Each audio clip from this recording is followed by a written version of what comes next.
Ya que este fin de semana no vamos a tener programa, como les conté, la temporada acaba de terminar y nos vamos a tomar un receso, quería de todas formas compartir con ustedes un par de historias que me llamaron la atención en esta semana, que me tocaron de una manera particular, como que me sacaron de una especie de inercia. Yo hace unos años, más de 10 años, escribí para un diario, el diario El Comercio, una columna semanal y cuando vi estas historias sentí como el impulso si escribiera columnas, escribiría una columna sobre esto, trataría de compartir una reflexión y como ahora no escribo columnas voy a aprovechar que estamos de receso de aire libre para compartirlas con ustedes. La primera historia, probablemente se hayan enterado, quizás hayan escuchado algo, ocurrió el domingo pasado, el domingo 28 de septiembre, en Michigan, en una iglesia de la Iglesia de Jesucristo de los Santos de los Últimos Días, que comúnmente conocemos como mormones. En esta iglesia era un domingo particular, el día previo había muerto una persona muy importante para la comunidad de esa iglesia y al mismo tiempo era ese domingo al mes en el que practicaban un ayuno y se privaban de 2 comidas para donar el dinero que hubieran utilizado a las personas más necesitadas. Era un día de mucha presencia en esta iglesia en Michigan.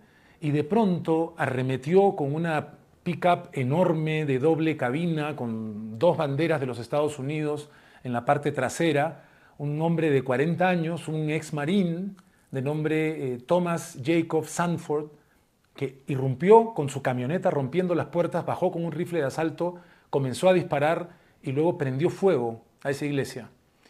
4 personas murieron, la menor de ellas de 6 años, la mayor de 78 años, 8 personas resultaron heridas y el propio victimario, el asesino, el perpetrador, fue ultimado por la policía. Todo esto sucedió en menos de 10 minutos. Llegó la policía y lo abatieron. Esto, por supuesto, conmocionó a la comunidad. Y en medio de esa conmoción, como suele pasar, hubo también gestos de enorme solidaridad y compasión en la propia comunidad. Pero hubo uno en particular que es el que dio pie a la noticia y el que me llamó la atención.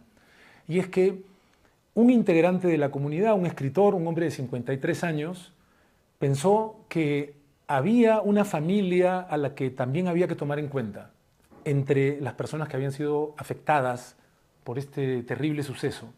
Y se refería a la esposa, la viuda y al hijo menor del asesino. Consideró que ellos también tenían que estarlo pasando muy mal y tuvo la iniciativa de abrir una página web pidiendo también apoyo económico para ellos. Y esto generó una reacción inesperada. Y al cabo de unos días habían recaudado alrededor de $200,000 para apoyar a la viuda y al hijo del asesino de otras personas de la comunidad. La segunda historia ocurrió hace más tiempo. La historia como tal sucedió el año 2011, pero la leí recientemente porque con los años ha dado pie, primero a una memoria y segundo a lo que me enteré, que es una obra teatral que se está presentando en Londres, también en Nueva York, que se llama Punch, que quiere decir golpazo, puñetazo.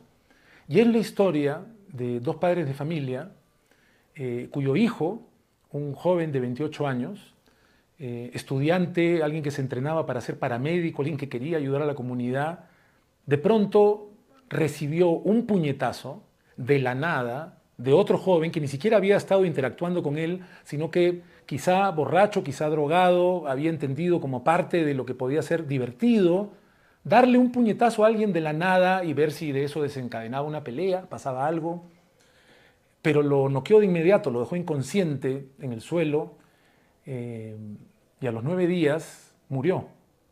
A los 9 días, después de estar con respiración asistida, sus padres tomaron la dolorosísima decisión de dejarlo ir.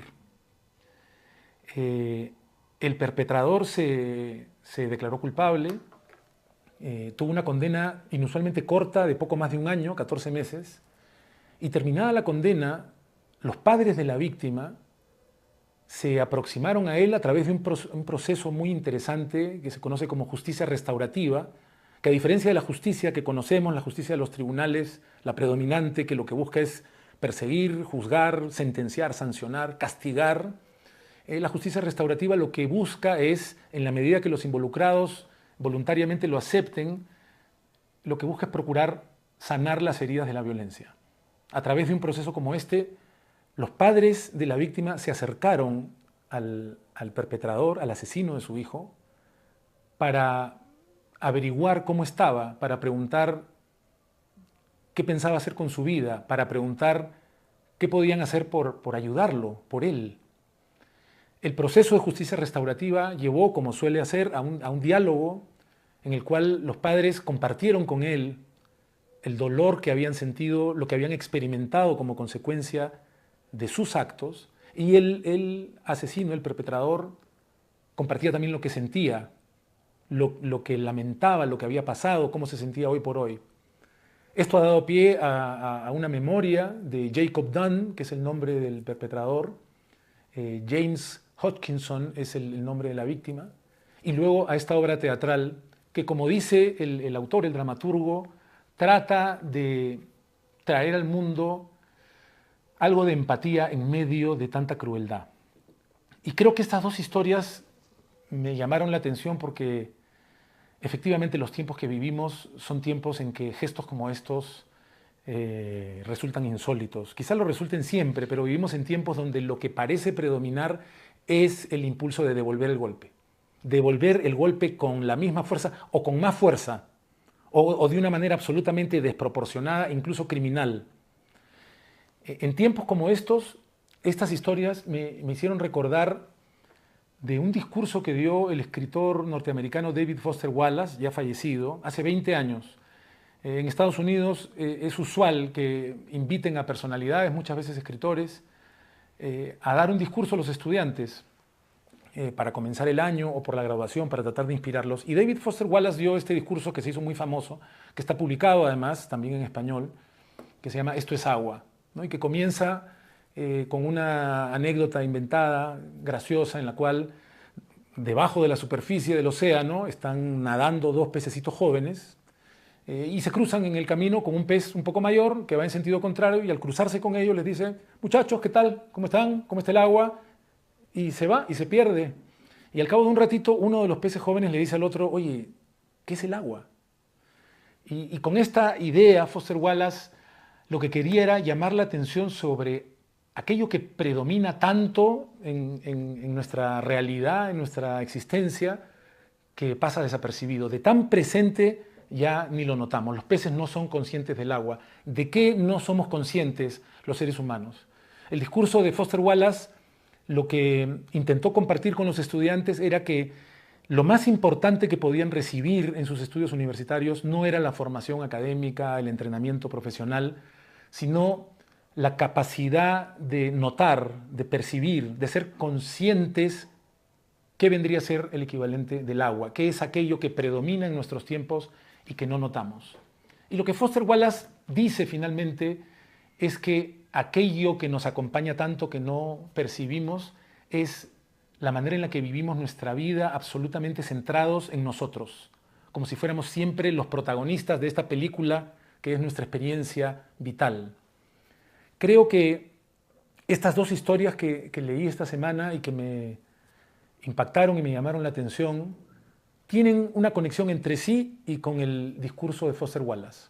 Creo que llaman la atención sobre el hecho de cuán centrados estamos en nosotros mismos, cuán más importantes que todo lo demás nos sentimos, y cómo existe, sin embargo, en nuestra humanidad la capacidad de desplazarnos de ese centro, de no considerar que somos el centro de todo, de considerar que otras personas pueden ser también otros centros, de pensar en los otros antes que en uno mismo.